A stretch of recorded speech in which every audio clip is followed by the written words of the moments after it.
Cuentos del guardia de barrio. El guardia de los caramelos. Era un día caluroso del mes de mayo. En las escuelas se estaban preparando los exámenes de final de curso. Se respiraba en el ambiente la excitación y la ilusión entre los niños y niñas para empezar las vacaciones. Rafa, después de acabar el servicio de la mañana, volvió a su casa para comer en familia. Eran cerca de las 2, cuando llegó su hermano Juan, quien le preguntó: «Rafa, ¿tú conoces al guardia de los caramelos?». Sorprendido, Rafa le contestó con otra pregunta: «¿Qué guardia de los caramelos?». Juan le explicó que su hija Cari, que iba al colegio Anselmo Cabanes del barrio de la Font dels Capellans, en Manresa, le había dicho que en el colegio había un rumor que había un guardia que repartía caramelos entre los niños y las niñas cuando salían del colegio. En los años 80 era un servicio muy importante para la Guardia Urbana la protección de los escolares, tanto a la entrada de los colegios a las 9 como a la salida a las 12, igualmente por la tarde, a las 3 y a las 5. En el barrio había 2 colegios, el Anselmo Cabanes y Francesc Barjau. Por eso Rafa solamente se podía ocupar de uno, por lo que en ocasiones venía un coche patrulla para cubrir el otro colegio. Entonces pensó que quizá alguno de sus compañeros era el guardia de los caramelos. Por la tarde, al volver al servicio, preguntó a sus compañeros si sabían quién podría ser. Nadie le pudo dar una respuesta de quién podía ser el guardia de los caramelos. Él tenía que averiguar quién era y cómo él no se había enterado siendo en su propia zona de acción y de servicio. Por la tarde de ese mismo día, estaba prestando el servicio en la salida del colegio de Anselmo Cabanes.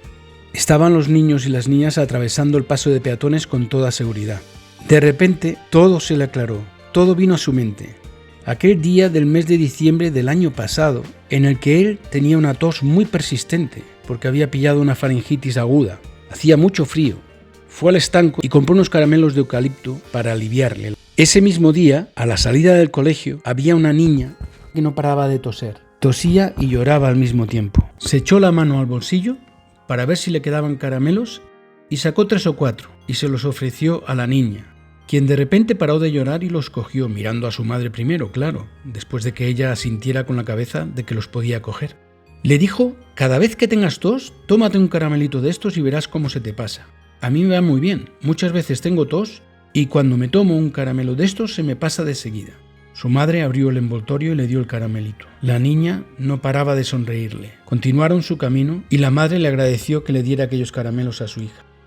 Rafa estaba satisfecho de haber podido ayudar a la niña y calmar su molestia. Nunca hubiera imaginado que aquel pequeño gesto tuviera más repercusiones que las de una niña feliz y su madre satisfecha de ver a su hija tranquila. Al día siguiente de esa anécdota, estaba haciendo Rafa la entrada del colegio.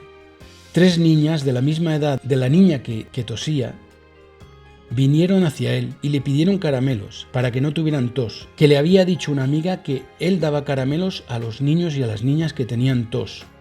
Rafa se sonrió, se echó la mano al bolsillo y sacó unos cuantos caramelos. Se los ofreció y se fueron muy contentas y felices. Qué poco podía imaginar lo que estaba pasando. Al día siguiente, al volver a la puerta del colegio, vinieron más niños y niñas que se le abrazaban a las piernas pidiéndole caramelos. Él se sonreía y se reía porque no daba crédito a lo ocurrido. Como no tenía para todos y para todas, le dijo que se le habían acabado y que no podía darles caramelos. Así fueron pasando los días. Llegó la primavera y Rafa dejó de comprar caramelos porque ya no tenía faringitis, ya no los necesitaba. Pero la historia del guardia de los caramelos perduró en la memoria de esos niños y niñas, porque en ese colegio Cari empezó el primer curso y supo de la historia del guardia de los caramelos por los demás niños y niñas, y se lo contó a su padre, o sea, su hermano.